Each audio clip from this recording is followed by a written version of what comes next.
If you're in the market to build a brand new PC and you want to get performance, price, and a balance between low power consumption all in one, then this build today is definitely going to strike your interest. I'm actually building this for a streamer here in Australia. His name is Kanator, and I think he's predominantly a Dota 2 streamer, but he does play other games, but he needs something that can stream at 60 FPS 1080p, but also give him more frame rates because he plays competitively. So I'm gonna be aiming to give him 1080p, 144 Hz across a variety of titles, those including Fortnite, Apex Legends, and of course Dota 2, which I also play competitively a little bit, even though I'm not as good as popular players, but I still like to play a bit of Storm Spirit mid, pull a few sneak moves and rock a bit of jazz over my opponents. And also, to be completely transparent, all the stuff in today's video is sponsored out by MSI, Nvidia, and Intel.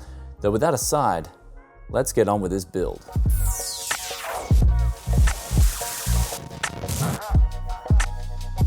Welcome back to Tech Yes City, and we're going to go over some of these components quickly because some of them are really good value at the moment. For instance, in the US, the i5-9400F, which is 6 cores, 6 threads, boosts up to 4.1 gigahertz, is currently going for 150 USD.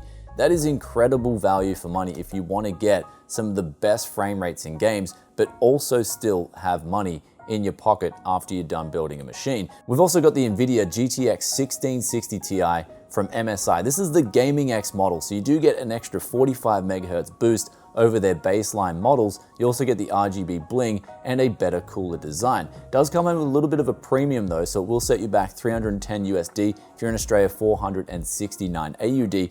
And then for the motherboard, we're going with a B360 Gaming Pro Carbon. This is a balance between price, performance, and aesthetics. It's got that nice dry carbon fiber look going on, as well as addressable RGB control on the board, which is going to be important since we are using MSI's own Gungnir case. This has got RGB control, comes included with RGB bling at the front, and also with an addressable fan at the rear of the case, as well as including 3 basic fans inside, but we're also going to be adding some Fantex collaborated with MSI RGB strips inside. So we've got 2 of those. And then for storage, we're going with a Western Digital Black NVMe 250GB SSD. Great price performance. In Australia, you pick these up for 100 Aussie dollars. In the US, 62 USD. And now for backup storage, we're going with a 250GB Western Digital hard drive. I'm just joking, we're going with the 2 terabyte hard drive. For all those games that you don't play that often, or movies and music that you want to back up, you'll have that storage there. And then for the DDR4 Memoska, that is Russian for memory, we have the Kingston HyperX 16GB kit here with 2 8GB CL13 2666 MHz memory. Great balance since this board does max out with the CPU combination at these speeds. And for powering this build, we're going with the Cooler Master 650 watt MWE 80 plus gold PSU, or as I like to call it, SU. For the CPU cooler, we're going with a bit of bling, but also saving a bit of money here. The Cooler Master i7-1C, which has it all for the 9400F. Since this CPU does pull under 40 watts on max load, making this combination a great little choice at 15 USD. With that aside, here's the build total for you guys in USD and AUD. Let's get this build underway and then install some games and run some tests.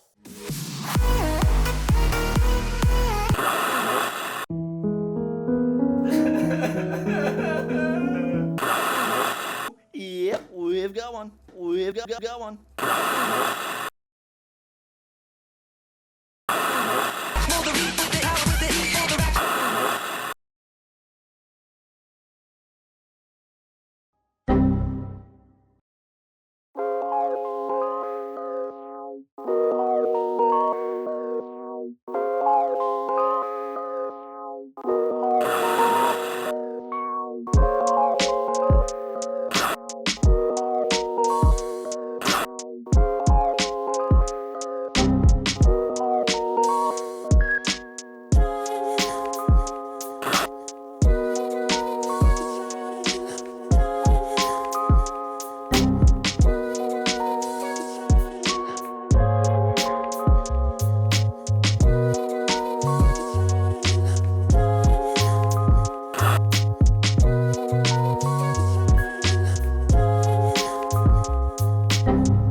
Since I am passing this build on to a fellow Dota 2 player, it just wouldn't feel right if I gave it to him in its current form.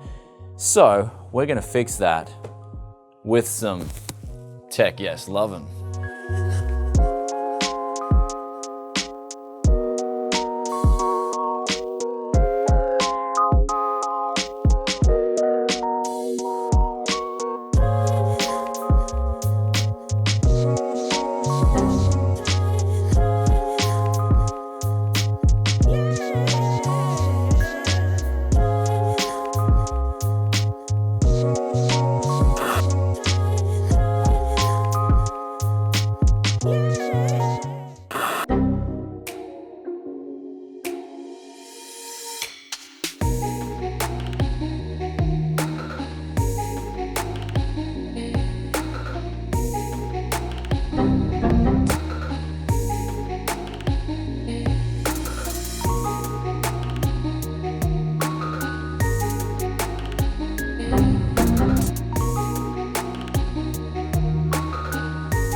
We just finished streaming on this PC here for Knader. He is going to be over the moon because the results are really good. So these results I'm presenting to you guys aren't just benchmarking the PC normally.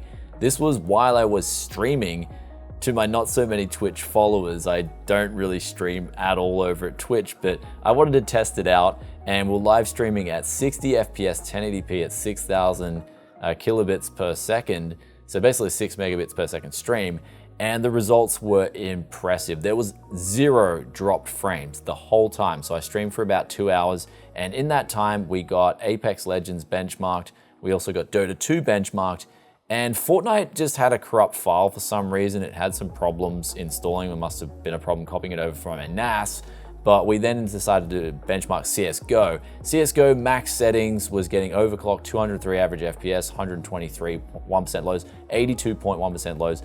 Again, over that magic number of 144 Hertz. If Knader wants to be competitive, then this is going to deliver even while he's on stream, even when it's not overclocked. So if you don't want to overclock the graphics card and just keep things quiet like they are now, then you're gonna get 180 average FPS and still really good 1%, lows. Moving over to Apex Legends, here's where I decided to drop the settings a little bit because I knew the 1660 Ti is not going to get max settings 144 FPS, but it's capable of getting really smooth frames if you tweak the settings. And so what I did here was I had a blend of medium and high, and the stream still looked really good. We got great FPS with not overclocked GPU figures coming in at 118 with great 1% and 0.1% lows, and then overclocking the GPU went over 125 FPS with, again, really solid 1%, 0.1% lows. So this is some great frame rates, just like CSGO, that is gonna play Apex Legends with really good frame rates on a 144 Hertz monitor while you're streaming. Now the last title, Dota 2, I decided to max everything out here because it's a pretty easy to run title. But since this is Knader's main title, then he's probably gonna wanna play this with max details and have some fun. And since it is upgrading his PC, I'm happy to report we're getting 135 FPS with 1% and 0.1% lows that were absolutely fine. And then overclocking it got really close to that 144 Hertz figure, getting 142 average FPS. And the thing is with 144 Hertz monitors, I hear a lot of people out there like to just drop the max frame limit down to 141, just 2 or 3 FPS below the monitor's max limit, and that gives the smoothest experience. But regardless, we have here a PC that can play games really smooth with really good FPS while you're streaming, but also not use a whole lot of power. And the numbers we got when the CPU and GPU were stressed in the game was just over 200 watts, and then the extra wattage added on top when we overclocked the GPU was only 12 to 13 watts. Really impressive figures, considering it's gonna stay quiet, it's gonna stay cool, and the most I got out in terms of heat out of this thing was lukewarm air when I put my hand behind the case when we were playing some games for quite a while. And honestly, in closing, I'm just blown away by this whole build in general. Everything from the price performance to the actual looks of the build itself has come in really good. I mean, the Gungnir 100 for its price, you get 4 fans included, tempered glass, and the build quality was really solid. And then the i5-9400F, that thing's using like around 40 to 45 watts power while you're gaming, but still giving you really high clock speeds across 6 cores.